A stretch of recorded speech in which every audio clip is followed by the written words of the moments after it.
if they decide to hear it, that outlook is not good, obviously, as we know. And if they don't decide to hear it, there are more identical cases in the pipeline, because that's how it works. You got the right-wing, right-wing institutes, like the Buckeye Institute, whatever that means, the Buckeye Institute. Like, how stupid does that sound, right? So you got, pretty much, picture this, like, two sides of a tennis court, right? And the right wing is like the right wing of Buckeye Institute type people are like the tennis pros, just like tossing up easy lob balls, like right to the other tennis player, which would be, in the situation, the right wing Supreme Court. That's further right wing than anyone could possibly imagine, with the appointment of Brett Kavanaugh. And secondly, yeah, so you got that happening, and when that does, and my great analogy here, obviously the cases would be the tennis balls, and pretty much what they do is they swing at them, they knock them out of the park, and that's what's going to continue to happen. And pretty much there's a machine of them. I should say, it's the Buckeye Institute type people. They're not a tennis pro, just like hitting it like, you know, you might have a lesson. It's just a machine, just like popping on a case. Right wing Supreme Court hits it like out of the park. Pop out another case. Unions dismantled. Environmental protection dismantled. Like, that's why we were so annoyed about Brett Kavanaugh, because, like, they don't even have to wait for this case to come up. You have institutions formed by rich donors, like the Koch brothers, like the Mercers, like all those people, like a collection of corporate people who want to see their lives made easier. They form institutes, they get these cases up, and a right-wing Supreme Court approves them. This is the process that they've been working for years. And now we're seeing that take place, and it's going to mean the end of unions. It's going to mean the end of a lot of other bad things, including possibly Roe v. Wade, if there's enough infrastructure to approve that. And I cannot wait to see the look on Susan Collins' face when Brett Kavanaugh votes to get rid of abortion. So, yeah, it's going to be very, very, very interesting if that does happen. And let's just say, I'm in no way looking forward to Roe v. Wade getting repealed. That's full disclosure there. I am not looking forward to that at all whatsoever. Like, this is not something I'm like, yeah, I can't wait to just repeal Roe v. Wade to stick it to Susan Collins. No. It's very bad. It's very bad. We do not want to see that happen. Because remember, Susan Collins put Brett Kavanaugh on the court because he said to her that he's going to stand by Roe v. Wade and settled law, whatever that means. It just seems like a bunch of BS is what that seems like. But anyway, yeah, we'll have to keep a close eye on that and more cases. Just so you know, guys, Newsflash is your home for staying up on cases like that. The mainstream media, they're not going to be talking about it. They're not going to be saying, the union case went down the pipeline. But it's things like that actually affect so many people out there who rely on unions in some way or another. I mean, unfortunately, it's less and less every day. But it's just becoming to a point where it's like, you know what, you gotta take a step back and say, we need some help here. It's going to be very important to keep an eye on these things, because these are the things that are actually going to make change, and they're actually going to affect Americans' lives on a day-to-day basis. So that's why it's so important to watch. That's why. That's the most important thing. Policy that, like, on an everyday basis actually affects the lives of so many people, whether it be abortion, whether it be union rights. That's the stuff that we need to keep an eye on, not just like electoral horse race politics. All right, before we go on our next story, I do want to talk about this real quick. It was a really actually kind of cool tweet here. Right now, Alexandria Ocasio-Cortez says, right now, freshman members of Congress are at a bipartisan orientation with briefings on issues. Invited panelists offer insights to inform new Congress members' views as they are prepared to legislate. Number of corporate CEOs we've listened to here, 4. Number of labor leaders, 0. Our bipartisan congressional orientation And then she puts bipartisan in quotes of that. Congressional orientations co-hosted by corporate lobbyist group. Other members have quietly expressed to me their concern that this wasn't told to them in advance. Lobbyists are here. Goldman Sachs is here. Where's labor? Activists, frontline community leaders. And she brings up a good point here. It's very interesting, like that she is able to, actually talk about that. Like she's able to actually come in and say, "Wait a minute, we are seeing this situation come in real time." She's like, okay, this is not very good. We are seeing a big problem here. And we're seeing corporate lobbyists just get a free ride right into the new, fresh members of Congress to try and go and influence. Like, this is literally all they need. Like, just like a little pop in. Goldman Sachs coming in. They get free reign. A room of new legislators giving them their undivided attention for presumably 2 hours, I don't know, and talking about trying to inform their views. And it's all corporate lobbyists all the time. And that's very disturbing. It's very interesting that we have someone like Alexandria Ocasio-Cortez using Twitter to inform and talk to people about that. It's very, very cool. And the Rashida Tlaib makes it even better, saying, Gary Cohn, former CEO of Goldman Sachs, addressing new members of Congress today. You guys are way over your head. You don't know how the game is played. No, Gary, you don't know what's coming. A revolutionary Congress that puts people over profits. Bam, bam, bam. That is some real. That's what we call striking back there. Rashida Tlaib with the fist. On Gary Cohn, live tweeting this sickening, frankly, corporate lobbyist event that they have for new freshmen in Congress, which is pretty incredible. All right, now we go to our next story. I just want to spend some time on that real quickly. Want to hear a joke? Joe Manchin is poised to take over the top Democratic spot on the Senate Energy and Natural Resources Committee without much opposition from his fellow Democrats. Just kidding, that's true. That actually happened, yeah.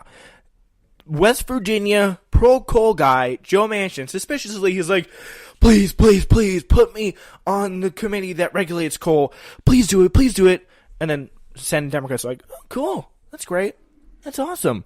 Like, what I think really should be focused in 2020 is more progressives in the Senate, because there is not enough. I know we got people like Bernie Sanders in there, but that's pretty much it. We got like Sherrod Brown, who's somewhat of a progressive there. He's pretty nice to have, but when it comes to the broad swing things, there needs to be more progressives. There were some good primaries. Kerry Evan Harris and Tom Carper, I remember, was one. And there's probably a lot that I don't really remember, but still, we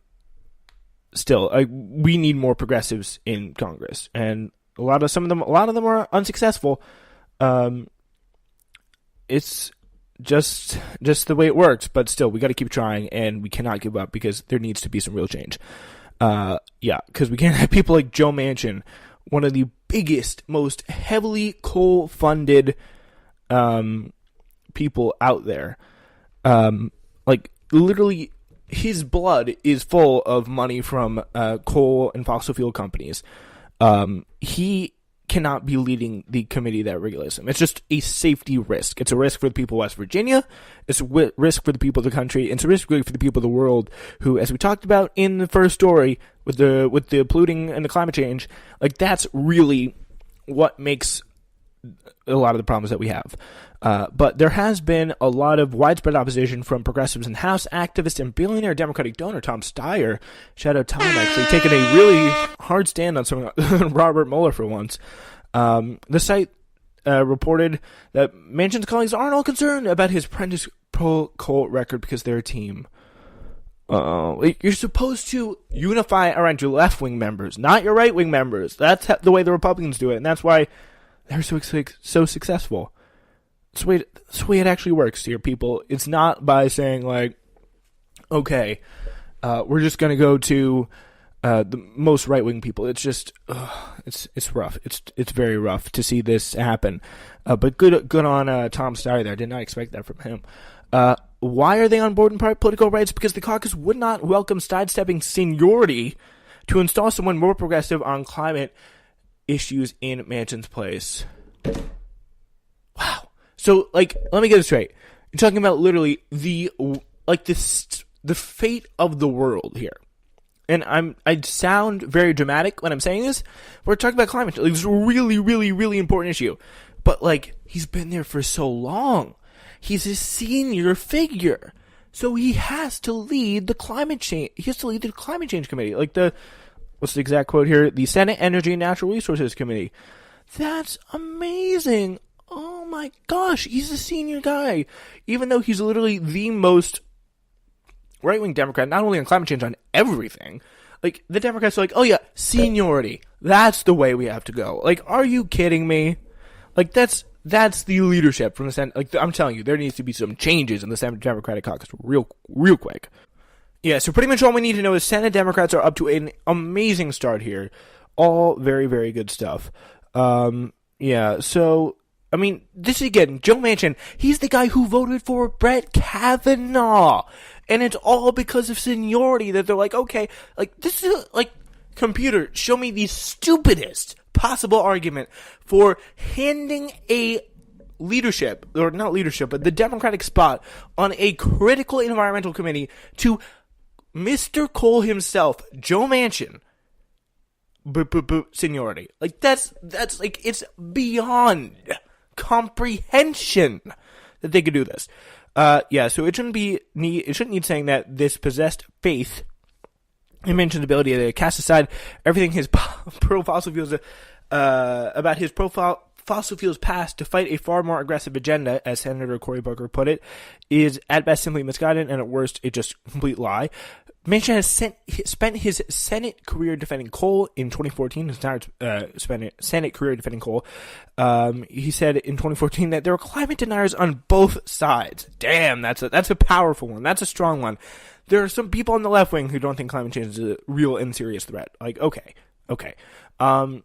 Always the mark of a true genius there. It's really someone who's really intact with the world. And referred to Democrats who believe that we can continue to run this country and economy without any fossil fuels. Who believe that we can continue to run this country and this economy without any fossil fuels or any coal. He also voted for both Scott Pruitt, uber corrupt Scott Pruitt, uber pro-coal Scott Pruitt, and his replacement Andrew Wheeler to lead the EPA. If he's not a Republican, he's a Republican. He's literally a Republican. He is. I'm sorry. He's just I'm referring to him as Republican from now on. Yeah, he's not going to stop doing things like that when you give him the most powerful Democratic spot on committee. The idea that someone would stop doing bad things, they've spent the entire career doing, just because you've given them more power, is literally the stupidest idea I could come up with. The stupidest thing I've heard all year.